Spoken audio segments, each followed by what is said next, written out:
Welcome to the Girl Dad Show. Welcome to another episode of the Girl Dad Show. I am so excited to be welcoming Pete and Ryan today. I've been hanging out with these guys for now almost a year in person, and we've already gotten into a lot of trouble and already had a lot of fun together. So I'm super excited that I finally got them on the show and getting to know them a little bit better beyond their professional career. But Pete, Ryan, thanks for joining. Happy to be here. Yep, thanks for having us, Young. Let's jump right in. So Ryan, if you want to start, tell the listeners what you do for a living. I'm one of the owners here at Alpha Roofing. I'm actually on the production side. So anything from ordering material to putting on a new beautiful roof for you, that is basically everything all in one for me. And I come from a family of roofers. So I have learned since I've been 12 years old, what to do, what not to do, but ultimately delivering a good product and more importantly, being a good person. I love it. Yeah, so on my side, I'm more on the front of the store. Ryan's the back of the store, makes the widgets. I sell the widgets, but the key being making sure that people are informed, understand what's going on. We do a lot of insurance work, so it's important for homeowners to understand what's happening with their policy and how we can best maximize what they have from their insurance and translate that to a roof that's better than what they have now. So essentially, the way I look at it is we're when there is a larger event, there's a lot of confusion, there's a lot of frustrations from homeowners, a lot of panic, and so I look at myself as kind of like that first responder. I get out there, I try to make the homeowners understand, hey, here's the process, here's what's going to happen. Don't worry, we got your back. Make them feel like they're heard and taken care of, and then I always have the best part of that process is once I pass that baton over to my partner Ryan here on the production side, I know that they're still going to be well taken care of. We want to keep them warm and fuzzy the entire way through, and for them not to have any surprises, any unexpected expenses, that kind of stuff. So everything's clear, everything's up front, and so we derive a lot of enjoyment from that process. When you get up and go to work to provide for your family, you want to make sure it's something that that contributes back to society, and that's our niche, our way of doing so. So we take a lot of pride in that. Yeah. I definitely know that that's true, and I'm really excited to be able to unpack that a little more with you guys, because as much as we have hung out, we've really mostly talked about business. And so I am excited to talk about family, which is something that we have bonded over but never really dived into. So walk me through a little bit about your childhood. How'd you guys start into roofing? I know, Ryan, you said you've been a roofing family, but what's that journey been like? Your parents been entrepreneurs? Walk me through that. I don't know so much as entrepreneurs, but mom and dad, my parents, had me when they were probably a lot younger than they were planning on having their first child. So my father was a professional hockey player, so he had put a pause on that and started working for the local roofing company. And when he was 18 years old, so he started that and then eventually took over that company. And so we have been in a line of roofers. My dad owned it for 40 some years, and then my brother bought it from him. So my brother, in fact, bought it and then has since sold it. So by the time I was 12 years old, that's been just part of it. All summer, I worked every day in the summer. Grew up, we didn't have a whole bunch of money, so we learned no money fun, and we're from a smaller rural town in northern Manitoba. So like I said, there was a lot of work involved. I know what hard work looks like. I appreciate hard work. And from the time I was 12 years old, I couldn't even lift up a bundle of shingles, probably weighs 80 pounds. I couldn't even lift that all the way up the ladder. And I tried to explain that to my father, to which he said, "That's fine, son, cut it in half and you can make 2 trips." So I learned at a very young age, hard work, determination, but I also learned at a very young age is at the end of the day, you can see what you produced. Literally, usually a job takes a day or two, but you can see the whole process. The old roof is removed and there's a new roof that's put on, and it's a value to the homeowner that you're appreciated for the work you do, but by no means it is a lot of hard work. And little did I know that those life lessons at an early age of the working hard and then going on to play hockey and then professional hockey, I had it instilled in me at such a young age that you had to work hard, grind it out, don't complain. going forward, like I said, there's a lot of lessons that I learned. I didn't realize I was learning it. And at the time, I was not happy that I was learning those lessons. But like I said, ultimately, as a 50-year-old man looking down with my own family, a lot of those lessons I take to heart. And I am so grateful that I had them. I was not grateful from the time I was 12 to 18, having your father bark at you and let you know how to do it and what you're doing wrong every second of the day. But like I said, he was also my hero growing up, playing hockey. He was a very talented hockey player as well. Wow. So I had a lot of that in me. But like I said, the lessons that I was learning, I didn't know how important they would be. And then here I am passing on those same lessons, which I said I would never do I love it. Okay, that was going to be my next set of questions. So yeah, we're going to go into that. But Pete, yeah, talk to me about your childhood. Yeah, no, I grew up in Quebec City. I spent some time, well, born in Rimouski, which is a small little town on the St. Lawrence on that peninsula up in Quebec, Canada. But moved real quick at 2 years old to Quebec City. And then when we moved, my dad was in the insurance business. And so he did the insurance sales part of it, which is kind of interesting that now I work in it with insurance in a different way, against insurance, well, not against insurance, but with working with insurance from the contractor side of things. But his job brought him to Montreal when I was, I think, 8. And I fell in love with hockey then, watching the Montreal Canadiens. And we lived in Montreal for 4 years, going to Expos games. I fell in love with sports. I fell in love with that side of it, being active, being able to run. I loved getting tired. I loved pushing myself, and that feeling of getting tired and finding out what's on the other side of it, and I remember a lot of, once I really got into hockey, the first team I ever made, I wasn't supposed to make. And in my mind, I was going to make that team by when at the beginning of practice, the coach would blow the whistle and you skate around the ring. I'm sure Ryan did the same thing. And then when he blows the whistle, you stop, you go the other way, and then you blow it again and you get to coast for a little bit for 30 seconds. And I'm a goaltender, and goaltenders don't have to.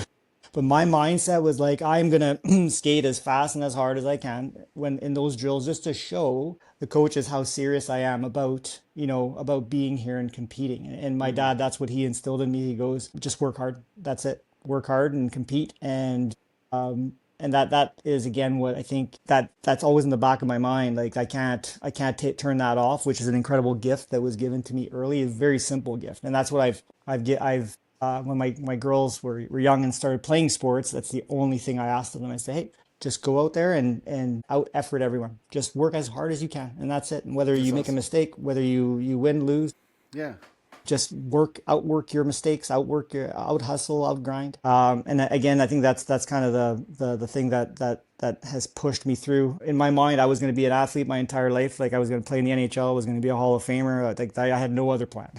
And so I ended up, moving to Saskatchewan when I was 15 to go to a high school in the middle of the prairies and a little bit southwest of Regina, Saskatchewan. Moved there when I was 15. That was tough on my mom. My mom did not want me to go. My dad, again, he knew I had a goal, and so he sacrificed that. He said, oh, he's serious about it. He wants to do it. So we're going to do everything and anything that we can to help him, to the point where we didn't have the money for me to go. I found that out later on in life, that when we got to Notre Dame, he didn't have the money for me to go there. And so what he started doing was knocking from door to door, asking homeowners. Wilcox is a very small village. It's 250 students and maybe 30 people that live there. And he saw an older gentleman in the yard, and he was raking leaves, and he said, hey, would you sponsor my son? He wants to go to Notre Dame. And the reason why is, if you get a sponsorship from a person who lives in Saskatchewan, your rate gets cut in half to go to Notre Dame. And that's the only way he would have been able to afford it. The older gentleman is like, yeah, okay, well, I'll do it only if I get to meet him first. And so I remember my dad coming to get me, and I remember this introducing me to this older gentleman. I'm like, hi, how's it going? And then I went on my way with my mom, and come to find out, the gentleman's name was Frank German. He was the founder of the high school. He was he was a top dog. And he ended up sponsoring me. And he said he sponsored me just from that interaction. He felt I was, he looked at me and he felt I was a nice young man, and I was polite, and I was, and he felt real comfortable doing that for me. And so, yeah, that was my first kind of like introduction too of like, you got to find a way to get things done. You got to go Seriously. get out there and do it. But yeah, so I mean, I know I'm kind of rambling on a little bit, but yeah, that's kind of how I grew up. I grew up with a mentality as I was going to play hockey, and then when I was 28, I remember being in a bus out in Muskegon. We just got smashed 9-1 against Muskegon, and I'm sitting in a bus and I'm looking around. I'm 20. I just realized. I remember the moment. I'm sitting in a bus with a bunch of dudes eating chicken salads and heading back to Flint, Michigan, and I'm almost 30. And that was the moment where I said, no matter what, I'm done, and I have to figure something out. And I knew that Ryan had been retired for a year earlier, and with a couple other teammates had been in the roofing business making good money. And in my mind, I'm like, well, I'd like to make good money, so I kind of got into it, and Yeah. found a company basically in the job finder. I remember sitting at Rudy's, pulled up a job finder and saw a roofing company. I went there for 2 weeks. I just didn't like the situation, and then my wife was a bartender, and there was a big storm in the area, and a gentleman came in, and they were talking, and he said, I'm looking for a roof salesman. And Cantor came home, and she said, hey, there's another guy. He says he'll actually train you. Would you be interested? And I said, okay, I'll try it again. And within 8 months, I was managing that company. So it was just like, it was a natural fit for me. I I don't know if the whole environment, I found as much enjoyment from that I did from hockey, and I found something, and That's it awesome. hasn't really felt like a job. So hopefully that answers your question. Yeah, it answers it and then some. I love it, and I love the parallels between you guys' story. Like it's like a lot of determination, hard work, creative thinking, and solutions oriented kind of mindset, which kind of goes right into the question that I think Ryan was alluding to. But like, how are you guys impressing this upon your kids? Because for me, I think the Yeah. hardest thing for me to teach my kids is that determination. Because I mean, I feel like I'm providing them a life that's a little more cush. Do you know what I mean? And so my worry all the time is how do I make sure that they don't take it for granted and they know how to fight for things that they want? So yeah, I'd love to hear your guys' thoughts on that. Yeah, that's that fine line, right? Yeah. By the sounds of it, all of us grew up the way we all grew up, and Kush is one way of saying it's a little bit different how we did, and it's the process of wanting to give your kids things that you never had as a child, but in the same way, making sure they're not being spoiled brats, right? Like I said, we always tell the kids at home, hey, I know we all know that we're spoiled. Let's not be spoiled brats. We say it quite often, but that's that fine line. And evolving as a parent, like I said, it's tricky. There's other times where you can be a little more strict, I guess would be the word. And then yet at the same time, they were like, well, and when you have different kids, I have 4 children, so everyone's comparing themselves to the other kids too. So there's a balance in that too. So like I said, it's very tricky. I don't think there's a right way or a wrong way of doing it. That's all part of being a parent because you're always evolving and you're always learning. I love that. Pete, do you have one you want to add on? Yeah, I think that, understanding that I have 3 girls, so I'm a girl dad just like you, Young. And Yeah. so, the dynamic there for me, what I've learned is that, the way that this generation accepts information or is willing to trust you with information, or if you're going to, try to give them some insight, I think you have to explain it to them. Back in the day, it's just you do this because you do this, and that's it, and do it. Yeah. And there's no explanation. It's just you go do that and be quiet and do it. And that does Yeah. not work with this generation. I mean, in the age of information, ignorance is a choice, and Yeah. kids don't have it. They're born. All my kids were born post iPhone, so they have the world at their fingertips. They have, you go to school, you can't. When you go home, you're still connected to everybody at school. Like there's no Right. break, right? And so information is constantly flowing. And so for you as a parent, you don't get to just be, no, this is the way because I say so. Well, why? And I think that's a good thing, right? That's a good question. Why? Well, then my job is to not just be like, don't ask, well, I just do. No, it's, well, here's why. Here's my perspective. And I feel like it's like a balance. When I'm doing my job right, and sometimes we all get stressed, and we all get into moments where we're not as patient and short. And I think the key is when you do make a mistake, I always go back and actually apologize. I don't think that Oh, the older wow. generation ever used that. They'll say, hey, I'm sorry, I made a mistake. I think that's very powerful. I think that Yeah. shows them that they don't have to be perfect. Yeah. My oldest daughter, she really strives for perfection. And it almost is an obsession with her with perfection. And we always tell her, hey, you don't strive for great, knowing that you'll never get there, because that takes the pressure off, and if you Yeah. have a grade, that's not what you expected, or if something happens, it doesn't it doesn't count, it doesn't completely lean you into a place of anxiety and stress. And because I think at the end of the day, what we need to do is try to give them as much insight towards how the real world's going to be. Sports does a great job of that. For us here at Alpha, Yeah. we everybody we've been that's been with us a long time has been a former athlete in one way or another, whether it be growing up in high school, college, or professional level. Yeah. But I think that's again kind of tails back to that. I think that Ryan and I learned a lot from Ryan, from like because he's obviously been he started the dad game before I did. And so, just kind of seeing, and the nice thing that we have, the situation that we have here at Alpha, is we share an office. And Yeah. so we usually have a time of day where our ships intersect for, sometimes it's a half hour, sometimes it's 10 minutes, sometimes it's 2 hours. Yesterday, we sat here and watched Canada in the first game of the Olympics beat Czechia now. It used to be the Czech Republic. It's Czechia now. But those opportunities, and we just have little real conversations, and we talk about things other than business. And a lot of times we talk about the kids. We talk about, hey, this is going on, and that always helps, I think, as an adult, to be able to discuss adult things with other parents that are going through that too. I think we're sometimes feel like we're on an island, but Yeah. everybody has their moments of weakness and moments of making mistakes. But again, I think communication is key, and letting your kids know why, and telling them, when you made a mistake, I think is very important, so they can see that, hey, I know they don't think we're perfect, but it's important for us to let them know we don't think we're perfect. We know that we're still working on ourselves. Yeah. Ryan, did you want to add something? I feel I like was just going to say, I don't think I ever remember my father saying, Yeah, I was gonna sorry say the same thing. for anything Mine, ever.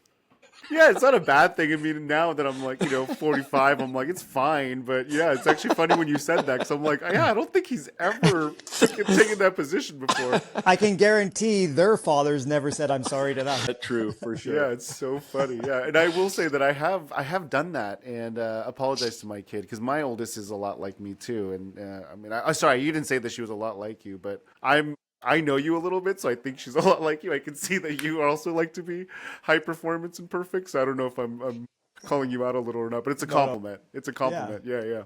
But yeah, so she's a lot like me as well, and she puts a lot of pressure on herself. So like, I always try to show her that it's like the best way to show, I feel like, kids is like just role model the behavior. It's not like telling them. And I think it kind of goes back to what you said. It's just because they have so much access to information and data. They're just more sophisticated than we were when we were kids. Oh yeah, it's unreal. I mean, they teach us things. Like my oldest, she taught me something on an iPhone that I never knew existed, and it was so simple, but I had no idea it was there. And sometimes you end up feeling like a boomer, but it just goes to show that they grew up with this stuff, and so That's the right. world's different. That's right. I do want to talk about sports though, because I know you guys are professional athletes, and Ryan still looks like he's an athlete. You are very in shape too, Pete. But like Ryan's like, Thanks. yeah, Ryan's like nuts. He's like crazy looking. Yeah. Well, that's why I put my shirt in the dryer a couple times before I got here. So make it extra small. I'm about to pop my shirt off. I need. You need some compliments. Yeah, let's do it. So funny. But I will say that I have been trying to use sports with my kids to teach them determination. Because I'm not big into sports, but I was luckily able to learn like determination and discipline and grit. But I will say that athletes seem to naturally have it, especially people that have played at a professional level. They have gone through so much rigor and determination and passed that point of pain multiple times over. And so in the workforce, they're incredible entrepreneurs. And I don't know how to teach determination and grit when my kids are living a pretty comfortable life. And so I've been trying to dial them into like sports, because I feel like there's something there. You're accountable to a team. There's outside influences other than me telling them to do it. There's like peer pressure. There's like stranger pressure. Like, I don't know. Like, what are you guys' thoughts on sports and using that to teach your kids determination? Little did I know when I was playing all the helpful, like, life lessons you learn in sports. It is incredible. And when you're in it, when you can actually take a step back and take a look, there's so many valuable lessons, whether it's playing as a team, whether it just hard work, the determination of getting up, or like going to practice at 5 o'clock in Canada. When we went, it was like 5 a.m. It's -30. You have to plug in a car. Just the effort and the sacrifice from your parents to get you just to go to practice. So you're there, you're practicing, and then ultimately, as an athlete, it's very rare that you ever get to your goal, because say whatever the sport is, it's two teams playing against each other. Ultimately, they're striving for the exact same goal, but only one team at the end gets what they want. And then there's a practice, and there's a game that the following. It's almost never ends. It's so rare when you play a sport, whatever the sport is, that you actually win your very last game. It's just the constant, the pressure, the perseverance, like the grit, the want, the heart. It's just, like I said, the life lessons that you pick up that allow you to be an adult and handle what actually happens in the real world. It's just, I'm so grateful and blessed that I was able to experience that. I didn't realize I was picking that up as I was doing it, but like I said, just going forward, and it just lets you have a different lens at looking at life and what to expect, because everybody wants what they want, but it's not easy, and it usually doesn't go the way it's supposed to. And like I said, and the work just needs doing regardless of what it is. Yeah. And you just keep going. So is it safe to say both of you guys have your kids in sports? Yes. Let me ask another question. Maybe I'll ask this one to Pete. Do you want your kids to be entrepreneurs? Well, I think that I want them to be able to deal with adversity. So whether you're an entrepreneur or working for somebody, or I think that adversity is coming no matter what. You can be successful for X amount of years, and guess what? Adversity is coming at some point. Yep. It's just, I think that being prepared for it. And I think, again, I agree with everything Ryan said. And just to add a little bit to it is, I think that that's all those things: heart, grit, determination, grind, allows you to get back up when adversity in life knocks you down. And not that sometimes it takes you longer to get up. Sometimes you do lay on the floor for a little bit, but because the adversity may be really, really, really big. But, I think that's the key to why I have all my kids playing sports. It's zero about, hey, I want you to be on Team USA. Hey, I want you to play professionally. It's zero about that, because no matter what, your career is going to end as an athlete. I learned at 28. But okay, mine could have ended at 32. It could have ended at 35, at 40, but it's going to end. It's not going to end when I was playing hockey, I thought my career was going to end at 92. I was like, I'm going to be a hockey player until I'm 92. Like, the young mind, I was like, there's nothing else. Yeah. Literally nothing else. Even at school, I got to a point in college where I was just getting by. I got disenfranchised a little bit in college. I went for 5 years. So I transferred a couple times. By my fourth year, I got disenfranchised with it. I kind of saw through it a little bit. Because I had transferred, I didn't see that I had a path to my degree being anything really worth, like a general arts degree with a minor in philosophy ain't going to get you, where you think you want to get in life. I got to a point, because I transferred, I wanted to get into business, and I transferred after my first 2 years in the NCAA to a Canadian university, which didn't take a lot of the credits. And that was my first adversity. I spent 2 years driving towards a 4-year degree, and then I get knocked down to, I only had about a half a year's worth of credits that transferred over to UBC, or to the Canadian university, because it was a different level of university. And so I grinded it out, and then I got to a point where I just saw, I'm going to go play hockey, and I just need to have the grades to be able to play, because I'm already in college, and but that wasn't the right mentality. Okay. It wasn't the right mentality at all, but it's what I did just so that I could play. And, I guess the point of that would be that I think for kids, understanding the bigger picture, that you can't play forever. And so sports will give you all these little lessons when you're so young and malleable, and, almost like you're being indoctrinated with adversity, and then finding success, and then not finding success. Like Ryan said, only one team's going to win the last game, and, dealing with that. And as a goaltender, my biggest adversity was, hey, I could count on both hands how many times I got scored 17 goals in a game, 12 goals in a game, 13 goals in a game. But I came back to practice the next day, and I suited up for the next game. And even if I got scored another 10, 12 goals, I had maybe a game where I got scored 1 or got a shutout and 2. But it's easy to show up when things are going well. But when things aren't going well, really bad, 17-1, I remember that game like it was yesterday. But I went to practice the next day, and I kept trying to stop pucks, and I played the next game. And so I think that's the key for kids. And I think you're right. I mean, and nowadays, where else are you going to put your kids to find that? You know, Yeah. I guess they can find it at school, but where else are you going to find it where your physical body, like do things when you're exhausted? That's the epitome of adversity is, I think, what is it?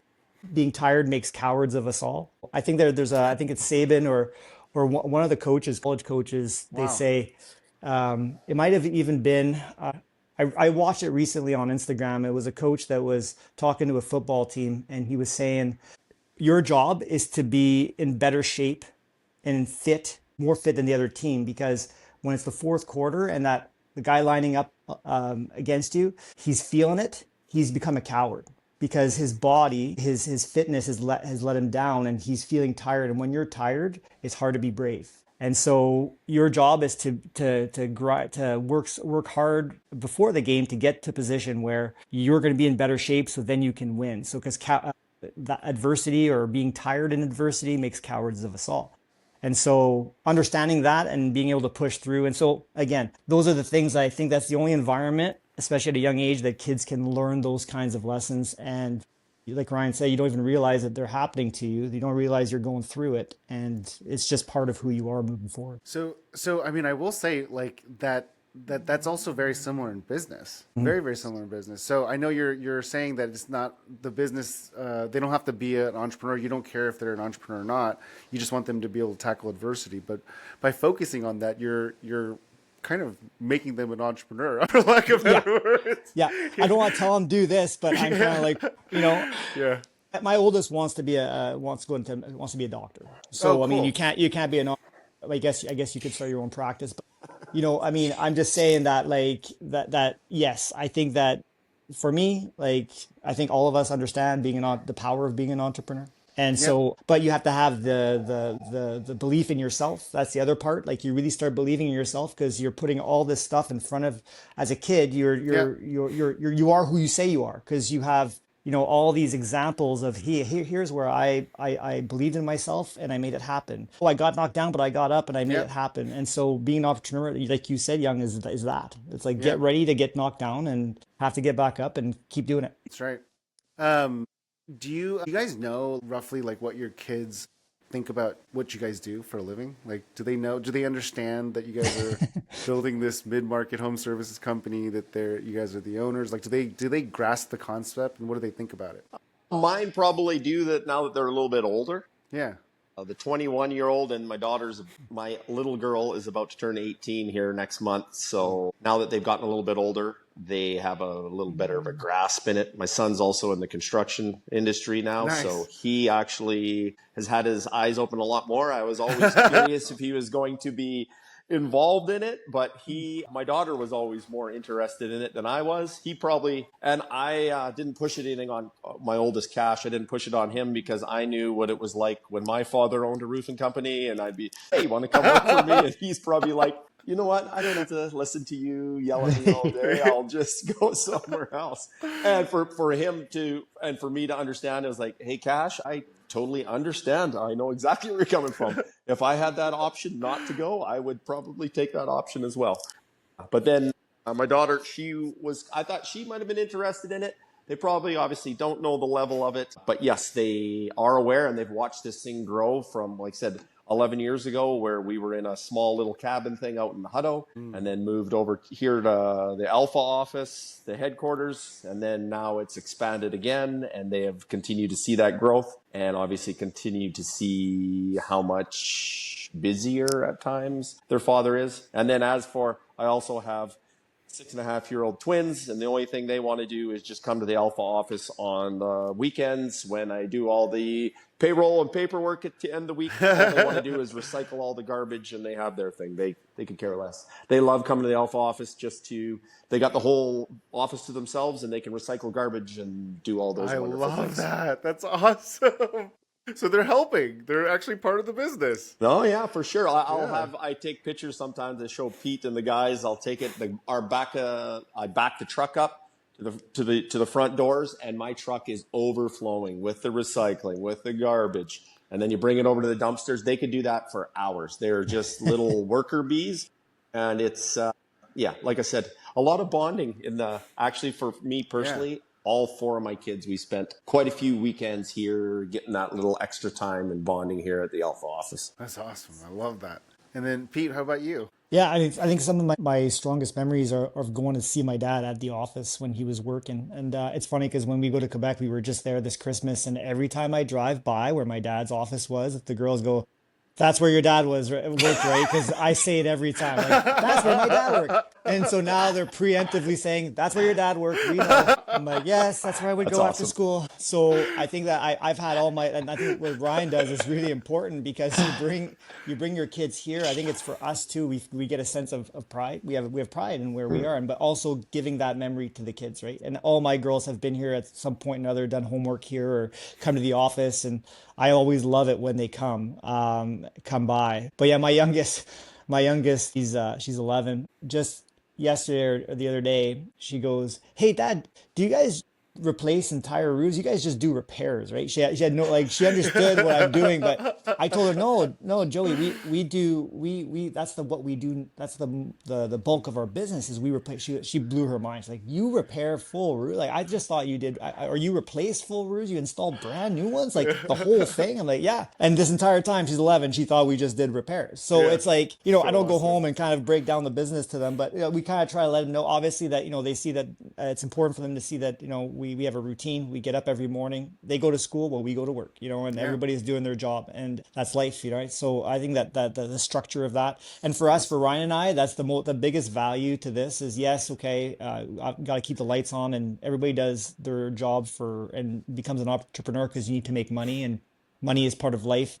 For us, it's that's one shade of it, one aspect of it. The other aspect is just the example of going to work and letting the kids see what we're doing. And I think that just subconsciously just gets into it sets them up for expecting more of themselves, right? And having pride in where they come from. And I think that the environment that you're in is the most important thing.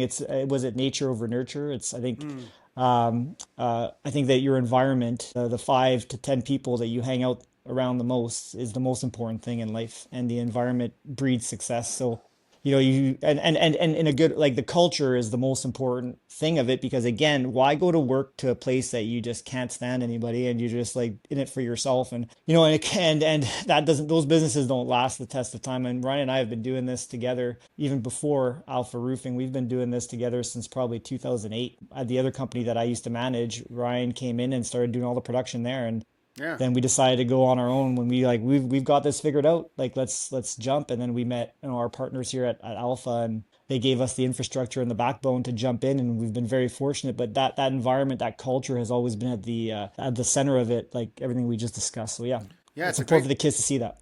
That's awesome. I love these stories. This is awesome, and I love the polarity between the different age groups too. Just like the questions that they ask, you're like, really? And then the adult ones are like much more like curious about it because they're trying to get into it now, probably. Yeah. Yeah. Realize how cool it is that you built something so established if they're in the business. But I want to switch gears again because it's a good segue to what you just said, Pete.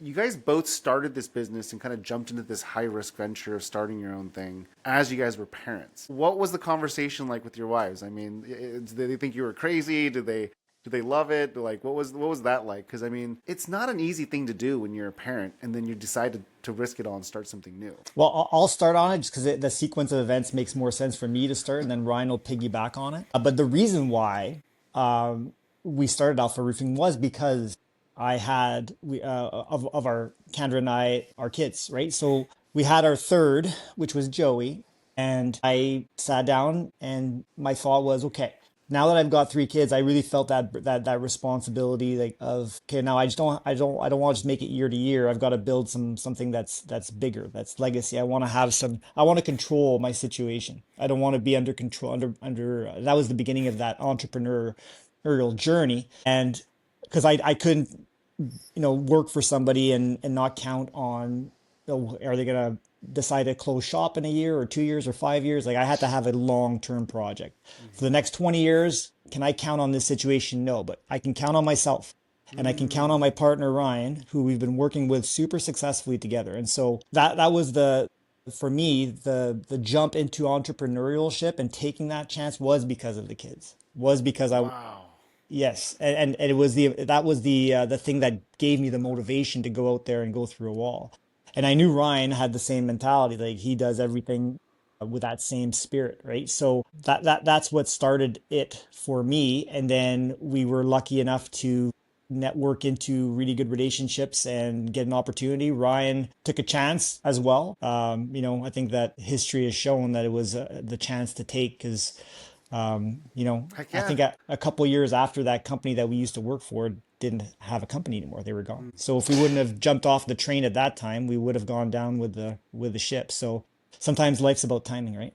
Yeah, and also with that, we both with the old company that we worked for, we both went in on separate times and were like, hey, can we get a basic salary where you get paid on time and everything like that? We Yeah. basically went in there and we weren't even asking each personally for all that much. Like in hindsight, we weren't asking for anything.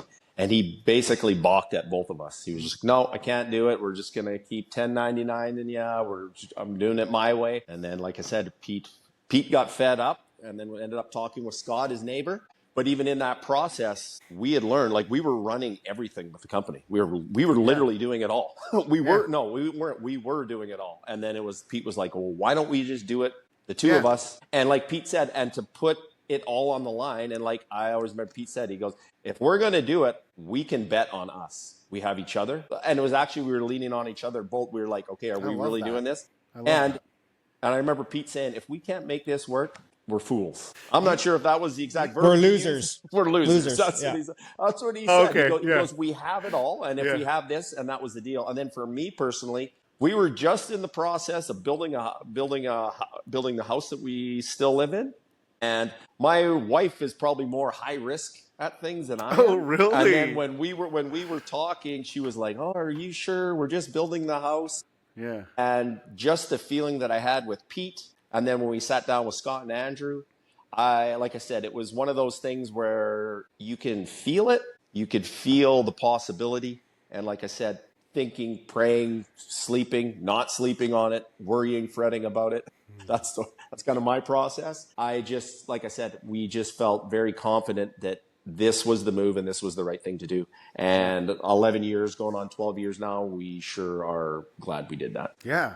And I'll add to that one last note is one of our partners, his line was fortune favors the bold. And, if you don't take risk in life, you just watch life kind of, so I think again, tying back to what we're teaching our kids.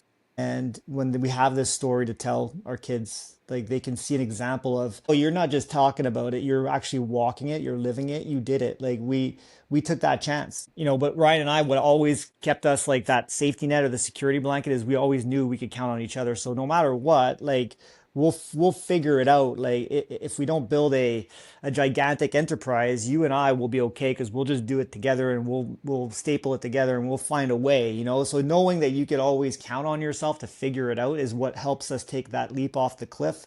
And it's like building an airplane on the way down. You don't want to just build the airplane, make sure and test it and then fly off. It's too late. You got to kind of like, all right, jump, having the confidence that you know how you're going to be able to put that plane together on the way down before you hit the grounds. It's a lot of, fortune favors the bold. And that was one, Scott, our partner, that's what he kept saying. And they've been incredibly successful with that and calculated risk, obviously, right? But take your shots because you only live once.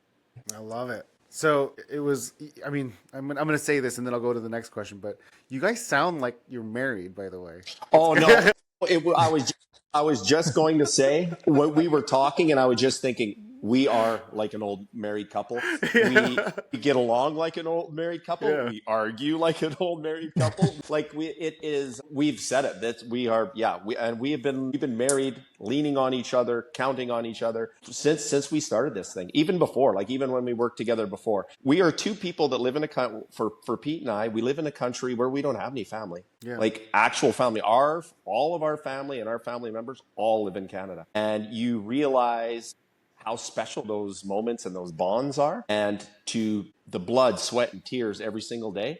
It's you just add layers to that relationship. And like I said, with the two of us, we've always known that, like Pete said, no matter what happened, we would always have each other to lean on.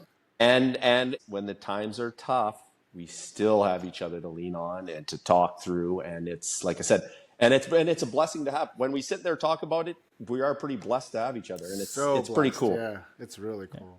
Yeah, that old adage, you go further together. You know, if you want to go far, you go together. If you want to, if you want to go fast, you go by yourself. But this isn't about fast. It's about going far. Not only with us, it's not about Ryan and I going far. It's about our entire tribes, our entire group, and everybody who works here, right? We're trying to that we're really like fighting for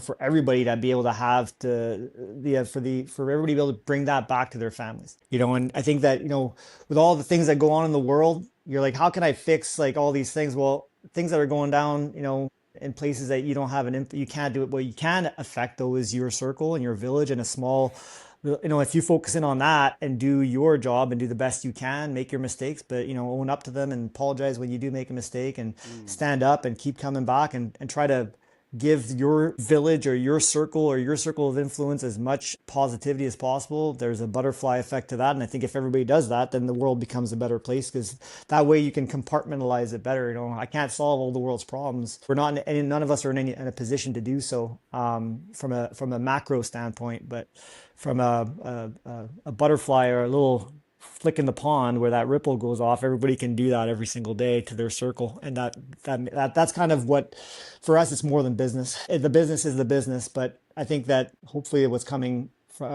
clear from this is that, is that we look at this as more than just, and I think that's how you have longevity in something.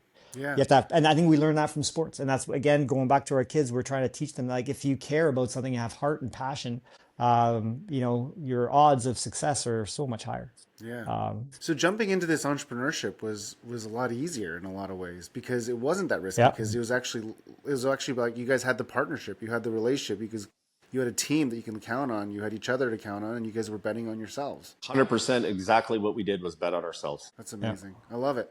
Let me bring this home here. So I have 2 more questions. Well, actually I have 3, but we'll do the 2 ones and we'll see if we can squeeze the third one in. We'll allow it. All right, thank you. So what's the next big goal here for you guys in business? Like, what does success look like for you guys in the next 5 to 10 years? I know that when we have the conversations, it's about legacy. This is about having something that kind of ties everything that we've talked about today together, is a place that can sustain. We want to build a business that's really smart, very, very lean, and very successful. And lean from a standpoint that the people that are involved in it are people who have that same ethos or culture mindset that, hey, we want to help grow this thing together. And as this thing grows, everybody is doing well. Everybody's bearing the fruit of the success, as opposed to creating something that is just going to be temporary and going fast and trying to go on to the next thing. I think for us, it's about, I know for us, we've had many conversations, we've had opportunities to go fast, but we want to make sure we go together and we can go further. And something for our kids to have, something for our kids to, for us to be able to continue. Because I mean, how many margaritas can you have on the beach until it becomes, how many, at some point, I think that a lot of staying young is consistently challenging yourself mentally. And that's what gets me excited about, the challenge that we are at, with the home services industry as a whole right now, is, hey, there's a lot of technology coming through. There's a lot of, the world is changing on our side, on the roofing side, the insurance world is changing. Well, it's kind of scary. It's kind of, there's some challenges coming, and adversity is coming, and it's here. And so now, how do you deal with that adversity? Do you give up? Do you run away from it? Or do you push through and trust and count and believe in yourself and bet on yourself? And that's what we want to do. And we want everybody that to be the point of this. It's awesome. More than just making money. Yeah, and it's the people ultimately. One of the things the kids always ask, Dad, what is the best thing about your job? You know what we're providing a service for people, and that makes me feel good. And we have to go back to like the people. You're providing service, you're putting a roof over their home, which is a lot of times one of the biggest assets most families have. It is important. And like I said, just to show the pride in that, whether it be the clients, and then you have everybody that works for us. It also is important to me that everybody that works, all the guys that work, the gals, everybody that works for us, that they're looked after, that they can provide for their families. It is, to me, that is a very important part of it all too. It goes back to the culture, just treating everyone, like I said, the way everybody would like to be treated. This industry it's a lot of hard work. You're in the summertime, it's 110 Yeah, degrees, especially in is Texas. is brutal. It is Yeah. brutal. It is hard work, but there's a lot of pride in that work. And the guys that are out there doing it, they have a lot of pride in their work. And just to be able to see that and to know that they're appreciated, that side of it matters a lot as well. And then ultimately on top of that, you're delivering a good product to the customer. And there's a lot of people that are very appreciative when the work is done and it is done at a high level. Awesome. All right, let me bring this home and let me switch gears one more time. What does success look like for you guys as a dad in the next 5 years, in this next chapter? And I know you guys have different age kids, so you guys should go one by one. But I'd love to know, like, as you think about your business trajectory where you're at, like, what does success look like? Is it different? You know, what are you thinking? You go, Pete. So you mean successful? What does success look as a dad moving forward? Yeah, in this next phase of your life. Yeah. Yeah, I think for me it's pretty clear. We're at the phase of our life, so our situation is different. I've got a 11, 13, and now 16, and a soon to be 14, and soon to be 12. So we're entering that stage where our kids are going to be going out and getting ready to start their lives, right? And so for me, happy and healthy, giving them as much support as they need, getting them ready for the real world, which we have been, but there's still some work to do, right? They're still growing and they're becoming adults, right? Slowly but surely. And just that's the primary goal, is being able to support that. And this is what, what we do here at Alpha Roofing is part of that support. It's about being able to pay for that hotel room to go to the tournament in Dallas, so that it's not about winning and losing. Yes, we want to strive to win, but we also win or learn mentality more so than win or lose. Like, if we win, great. If we lose, well, let's learn something about it and learn, hey, what could I have done different? Or it teaches me something. And, and that's what I think for me, the next, as they fly out of the nest, making sure that they're good, they're kind human beings, they're good human beings, they're ready, they're prepared, they're tough, especially with women. There's so much more opportunity for women in sports nowadays than there were when we were kids. When I was in Pee-wees, which means I was 12, 13 years old, my goalie partner was a girl. Her name was Chantal, and she was the best goalie in the league.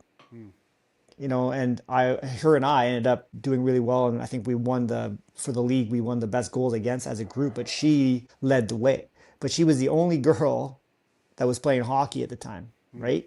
And it was incredibly brave and courageous of her to do that, like being in a room full of boys in the 80s, like, and that kind of being like, oh my goodness, that girl plays sports. I remember that. I remember like being in the locker room and everybody like being like, oh my, can you believe a girl's playing this sport? And to now, where we've got teams in the Olympics of women, we've got professional women's leagues, not only in hockey, but in soccer and in basketball. Yeah. And how much that's changed for women and their opportunities is awesome. And I think it's for me, it's that opportunity that they've had because of that growth in culture, and making that more of an opportunity for women is going to help them moving forward so much. And so part of that journey now is to kind of like support them and be there and try not to get in the way too much. So I love it. Yep. Yeah. How about you, Ryan? What's success look like for you as a dad as you become an empty nester, right? Half. The older ones are definitely. Oh yeah, half. That's right. Yeah. It's funny. My oldest is moving out March 1st. He's got his apartment, so we'll be doing that here in a couple weeks. With them, success is just being able to, hopefully, that you gave the kids the tools they need to go out on their own. And as a parent, allowing them to make mistakes, even though you see it coming and you can mention it, but also failure is a good teacher. So you have to have the ability to let them make those mistakes. I got my 21-year-old, he's moving into a new apartment, so that's a whole different thing. My soon to be 18-year-old, she is taking a gap year and she's going to go to Canada. and take a year off, visit family, and work in all the stops along the way. Sounds like a lot of fun. But like I said, just with that, hopefully giving them the tools and just being able to spend quality time with them, not just time. It doesn't have to be fancy vacations or things. It's just, you never know when that special moment's going to be. And the more time you spend with your kids, it could be the one that really matters. So I know for the older ones, they are leaving the nest, and it's hard as a dad, I can say that. And as for the 6.5-year-old twins, the goal is they don't burn down the house when I'm gone to work. They're pretty wild. They spend a little short thing on it. They spend 7 hours a day outside. That is not even an exaggeration. Wow. When they're in kindergarten, we held them back here. We put them in kindergarten. One of the little cubicle things where they have to play is on iPads. They've never had an iPad. They've never had a phone. They never had anything. And after the first day of school, they were like, "Were you Axel and Waylon's parents?" And we're like, "Oh," I was like, "Oh, geez, did they bite someone? Or what was it?" And they were like, "Have they ever been on a tablet before?" And I was like, "Nope." They was like, "Well, that's really impressive." So apparently they were grabbing it and they weren't sure how to turn it on or anything like that. But yeah, so the boys they spend a lot of time outside. They're like feral children. So, and I think that's all right for right now. So they're kind of like that Zoolander scene when they're trying to hit the computer and turn it on. Yes, just banging on it. Exactly. Well, their father has a little bit of that problem too. The boomer father that he has that issue as well. So I feel like you're getting to be a different kind of parent, because you get to like kind of do both at the same time. You're restarting the engine with a lot more experience. You know what I mean? 100%. And like I said, I'm so much more patient and calmer, and things are going to be okay. And looking at getting to do it with that 12-year gap in between, much older, much wiser. And I'm speaking about myself on that one. I love it. Well, guys, I really appreciate you guys taking the time. I'm kind of closing out here, and I do want to ask my last question because I'm just more curious than anything else. So let's do it really quickly, and then we'll close out here. When you guys aren't building Alpha Roofing to being this awesome, home services company that builds legacy and provides a great service and workplace, and you guys aren't being super dads, building awesome families with good resilience, what do you guys do for fun?